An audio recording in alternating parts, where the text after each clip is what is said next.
कर लेते हैं। The great leaders of Islam. दा क्या है, मतलब दा का जो यूज है हम किसी खास शख्स, जगह या चीज को वाज़ह करने के लिए इस्तेमाल करते हैं, जैसे द सन, द स्कूल। तो अभी ये समझ में आया। दा का बताइए, दा का यूज हम कैसे करते हैं ऊंचे आवाज में।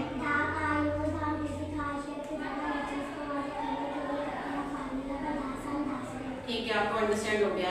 आप बताइए दा का यूज हम कैसे करते हैं।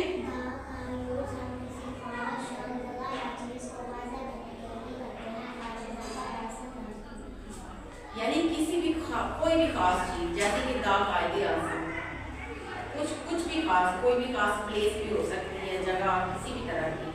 थोड़ा सा आपको ये कंसेप्ट क्लियर हो गया, बैठे जनाब। उसके बाद प्री रीडिंग, पढ़ने से पहले फिंगर रख के पढ़ें। Have you heard of the great four caliph of Islam. Have you heard, क्या आपने सुना of the great four caliph of Islam, इस्लाम के 4 अजीम खलीफा के बारे में। क्या आपने इस्लाम के अजीम 4 खलीफा के बारे में सुना। आफ्टर द पासिंग ऑफ हजरत मोहम्मद की वफात के बाद द मुस्लिम उम्मत was United under the leadership, यानी कि मुत्तहिद हो गई under the leadership of the 4 rightly guided caliph, 4 खलीफाए राशिदीन की क़ियादत में मुत्तहिद हो गई। Who took up the leadership of the budding Muslim empire, जिन्होंने उभरती हुई मुस्लिम सल्तनत की क़ियादत संभाली। They are called the rightly guided caliph, इन्हें हदायत याफ्ता खलीफा कहा जाता है। Because, क्योंकि each of them learned about Islam directly from हजरत मोहम्मद, क्योंकि इनमें से हर एक ने इस्लाम के बारे में बराह रास्त हजरत मोहम्मद सल्लल्लाहु अलैहि वसल्लम से सीखा। And were his closest of friends in initial years of Islam, और इस्लाम के इब्तदाई सालों में इनकी सबसे करीबी दोस्त थे। They were more than just political leaders, वो सियासी लीडरों से बढ़कर थे। Each of them is a unique model of human excellence, इनमें से हर एक इंसानी फजीलत का एक मुनफरिद नमूना है। And example for Muslim to follow, और मुसलमानों के लिए इसकी पैरवी करना है। These Caliph राशिदीन इंक्लूड, यानी कि इन खलीफाए राशिदीन में जो शामिल हैं वो ये हैं। हजरत Abu Bakr Siddiq, the truthful, सच बोलने वाला, हजरत Umar bin Khattab, also known as Umar Farooq, हजरत उमर बिन खत्ताब रजी अल्लाह अन्हु को उमर फारूक भी कहा जाता है। The one who distinguished between right and wrong, जो सही और गलत में तमीज करता है। हजरत उस्मान बिन अफान, आल्सो नोन एज उस्मानी गनी, हजरत उस्मान बिन अफान जिनको उस्मानी गनी भी कहा जाता है। द जनरस सखी एंड हजरत Ali ibn Abi Talib revered as Haidar the brave hearted यानी कि बहादुर दिल सखी, और हजरत अली इब्न अबी तालिब को हैदर कहते थे। These price caliph were among, ये मुत्तकी खलीफा थे। वन अमॉन्ग द क्लोजेस्ट सहाबा, करीबी सहाबा में से, यानी ऑफ हजरत मोहम्मद के करीबी सहाबा में से। These pious caliph were among the closest sahabas of हजरत मोहम्मद, ये मुत्तकी खलीफा हजरत मोहम्मद सल्लल्लाहु अलैहि वसल्लम के करीबी सहाबा में से थे। Their lives are a source of inspiration, यानी इनकी जिंदगी मुतासिर कुन है। And motivation for believers of all time. Their lives are a source of inspiration and motivation for believers of all time. इनकी जिंदगी हर वक्त के मोमिनीन के लिए तहरीक और तरगीब का जरिया है। दो being the successive heads of a large empire, these caliph lived a very simple and humble life like any ordinary man, यानी कि एक बड़ी सल्तनत के बाद यके दीगर सरबराह होने के बावजूद भी ये खुलफा किसी भी आम आदमी की तरह सादा जिंदगी गुजारते थे। और इसमें मैंने आपको पहले भी यूनिट पढ़ाया था, इसमें 4 खलीफाओं का जिक्र था। तो ये तो आपको ऑलमोस्ट अंडरस्टैंड है ही। यस, इसमें जो मुश्किल वर्ड मीनिंग है वो भी हाईलाइट है। अब इसमें जो आ रहा है वो है ग्लोसरी, मेन जो चीज़ है। उसके बाद इसमें आ रहा है आर्टिकल, तो हम इन चीज़ों को अंडरस्टैंड कर लें। उसके बाद इसमें आ रहा है क्वेश्चन आंसर्स, यानी कि पेज 5 पे आ जाए। राइट डाउन ऑर्डर, यानी चारों खुलफा के नाम सही तरतीब में लिखें। तो वो जैसे हमने पढ़ा है उसी तरतीब से हम लिख देंगे। पॉइंट नंबर 1, 2, 3, 4 से जिस तरह से वो आ रहा है। नेक्स्ट है why was Hazrat Umar known as अल फारूक। हजरत उमर रज़ी अल्लाह अन्हु को अल फारूक क्यों कहा जाता है? तो इसका आंसर मैं यहाँ पे लिख देती हूँ अभी फ्री होके, क्योंकि वो इंसाफ और सच्चाई के मामले में बहुत सख्त थे। इनका आंसर हम खुद बनाएंगे, बुक वाला नहीं हम कॉपी करेंगे, क्योंकि वो इंसाफ और सच्चाई के मामले में बहुत सख्त थे, तो इस वजह से उन्हें ये नाम दिया गया। ये अभी मैं वीडियो ज़्यादा लंबी हो जाएगी बच्चों, तो मैं भी फ्री होकर आपको अलग से सेपरेट करवा देंगी।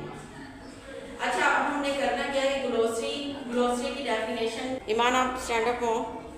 अच्छा ईमान, आप मुझे ग्लोसरी की डेफिनेशन आ रही है, सुनाई ज़रा। ग्लोसरी एक ऐसी लिस्ट होती है जिसमें मुश्किल लफ्ज़ और इनके आसान मतलब होते हैं। जब हमें किसी लफ्ज़ का मतलब समझ नहीं आता तो हम ग्लोसरी से देखकर समझ सकते हैं। गुड, शाबाश। Sit down. अली अब्बास आप खड़े हो। आर्टिकल मैंने आपको समझाए थे, आर्टिकल क्या होते हैं बताइए। आर्टिकल किसी खास टॉपिक पर लिखे जाते हैं, अक्सर अखबार, मैगजीन या ऑनलाइन पर मिलते हैं। ये चंद पैराग्राफ में मुकम्मल होते हैं। ये इसने थोड़ा अच्छा नहीं सुनाया। आप में से किसी को आ रहा है आर्टिकल्स? आप ही ईमान बताइए आर्टिकल्स क्या है। किसी खास टॉपिक पर लिखे जाते हैं और अक्सर अखबार या मैगजीन या ऑनलाइन पर मिलते हैं। ये चंद पैराग्राफ में मुकम्मल होते हैं। गुड, सिट डाउन बेटी, सिट डाउन है ना, बैठ जाए ईमान। अच्छा अब्दुल्ला स्टैंड अप। आप अब्दुल्ला मुझे आप ग्लोसरी की डेफिनेशन बताइएगा।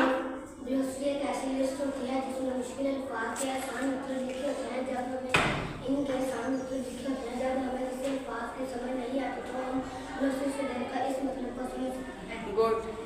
अच्छा बच्चों, अब हम प्रेजेंटेशन की तरफ आएंगे। तो प्रेजेंटेशन ईमान से फिर स्टार्ट करते हैं। ईमान आप आए और प्रेजेंटेशन दें। मैं देखती हूँ आप कितना अच्छा परफॉर्म करते हैं।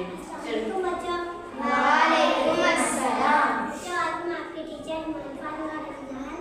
बच्चों, आज हम इस्लाम की अज़मत के बारे में बात करेंगे। ये स्टोरी हमें क्या लेसन देती है? हमारे प्यारे नबी हज़रत मोहम्मद सल्लल्लाहु अलैहि वसल्लम के बाद किस तरह चारों खलीफा ने मुस्लिम सल्तनत की क़यादत संभाली। बच्चों, आपको मेरी समझ आ रही है? Yes madam. इसने हज़रत अबू बकर सिद्दीक़ जो ज़बत इंसाफ पसंद थे, इन्होंने अपने अंदर से एक मिसाल कायम की। हज़रत उमर फारूक जो इस्लाम के दूसरे खलीफा थे, 10 साल तक इन्होंने अपनाई की और गरीब लोगों का खासकर ख्याल रखते थे। बच्चों, आपको मेरी समझ आ रही है? Yes teacher. हज़रत अली के बहादुरी में अपनी मिसाल आप रखते थे। ये खलीफा राशिदीन के आखिरी खलीफा थे। इन सब के पास बेशुमार दौलत होने के बावजूद सादगी से ज़िंदगी गुजारी। हमें इनकी ज़िंदगियों से सबक सीखना चाहिए ताकि हम अल्लाह ताला की खुशनुदी हासिल कर सकें। शाबाश, लगे करके। नेक्स्ट मोहसिन अफजल आपका नाम। मोहसिन आप आ जाए यहाँ पे, ज़रा फ्रंट पे खड़े होना है, पीछे नहीं ज़्यादा जाना, थोड़ा सा जैसे आपको रिलैक्स फील होता है, ठीक है? हाँ। अस्सलामुअलैकुम बच्चों। वालेकुम अस्सलाम। बच्चों, मैं आज आपको टीचर हूँ मोहसिन अफजल। आज मैं आपको इस्लाम के रहनुमा के बारे में बताऊँगा कि ये स्टोरी हमें क्या लेसन देती है। बच्चों तक देख के बात करें। हमारे प्यारे नबी हज़रत मोहम्मद सल्लल्लाहु की वफ़ात के बाद किस तरह चारों खलीफा ने मुस्लिम सल्तनत की क़यादत संभाली, जिसमें हज़रत अबू बकर सिद्दीक़ जो बहुत इंसाफ पसंद थे, इन्होंने अपने आदत से एक मिसाल कायम की। हज़रत उमर फारूक जो इस्लाम के दूसरे खलीफा थे, 10 साल तक इन्होंने हुक्मरानी की और गरीब लोगों का खास ख्याल रखते थे। हज़रत अली की बहादुरी में अपनी मिसाल आप रखते थे। हज़रत उमर फारूक बेटा कोशिश करती हैं। चले कोई बात नहीं, इसने कोशिश तो की, अभी टाइम कितना बार। चले आप बैठे। नेक्स्ट अनाया आप आ जाए। अस्सलाम वालेकुम बच्चों। वालेकुम अस्सलाम। आज हम इस्लाम के अज़ीम रहनुमा के बारे में बात करेंगे कि ये स्टोरी हमें क्या लेसन देती है। हमारे प्यारे नबी हज़रत मोहम्मद सल्लल्लाहु अलैहि वसल्लम के बाद किस तरह चारों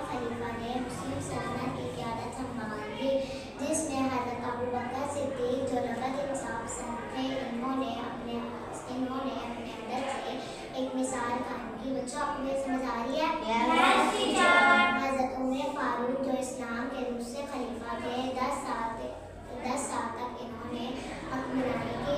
गरीब लोगों का खासकर ख्याल रखते थे। हज़रत अली की अपने मुकाबले में अपनी मिसाल आप रखते थे। ये खलीफा राशिदीन के आखिरी खलीफा थे। उन सब के पास दौलत होने के बावजूद सादगी से ज़िंदगी गुजारी। हमें इनकी ज़रूरियों से सीखना चाहिए ताकि हम अल्लाह ताला की खुशनुदी हासिल कर सकें। गुड, शाबाश। अली अब्बास, आप जाइए। अस्सलाम वालेकुम बच्चों। वालेकुम अस्सलाम। आज मैं आपका टीचर मौली अब्बास रियाज। आज मैं आपके इस्लाम के अजीम रहनुमा के बारे में बात करूँगा। ये स्टोरी हमें क्या लेसन देती है? हमारे नबी प्यारे नबी करीम सल्लल्लाहु अलैहि वसल्लम की बात बच्चों चारी खलीफा में किस तरह से उनकी क़यादत संभाली, जिसमें हज़रत अबू बकर सिद्दीक़ जो बहुत पसंद थे, इन्होंने अपनी आदत से मिसाल कायम की। क्या बच्चों आपको मेरी समझ आ रही है? हज़रत उमर फारूक जिन्होंने 10 साल तक हुकूमत की, गरीब लोगों का खास ख्याल रखते थे। हज़रत अली अपने हाजिरी की मिसाल आप रखते थे। ये खलीफा राशिदीन के आखिरी खलीफा थे। इनकी साबित की ज़िंदगी बेमिसाल के पास बेशुमार लोगों के बावजूद इंसानों ने सादगी से ज़िंदगी गुजारी। साबित वीडियो से हमें सबक मिलता है कि हम ताकि अल्लाह ताला की खुशनुदी हासिल कर सकें। चलिए, अच्छी कोशिश है इसकी भी। क्लैपिंग कर देते हैं। ठीक है। अच्छा बच्चों, ये यूनिट 1 था। आपको इसका कंसेप्ट क्लियर हो गया कि इसमें 4 अजीम लीडर हैं, ठीक है, और उन्होंने क्या क्या अपने कैरेक्टर क्या निभाए, क्या किरदार किया, आपको सारा पता चल गया। अगर किसी को कोई प्रॉब्लम हो तो आप फिर भी मुझसे बाद में पूछ सकते हैं, अगेन, कोई प्रॉब्लम नहीं है। तो आज के लिए बस इतना ही। अपना ख्याल रखो। Thank you.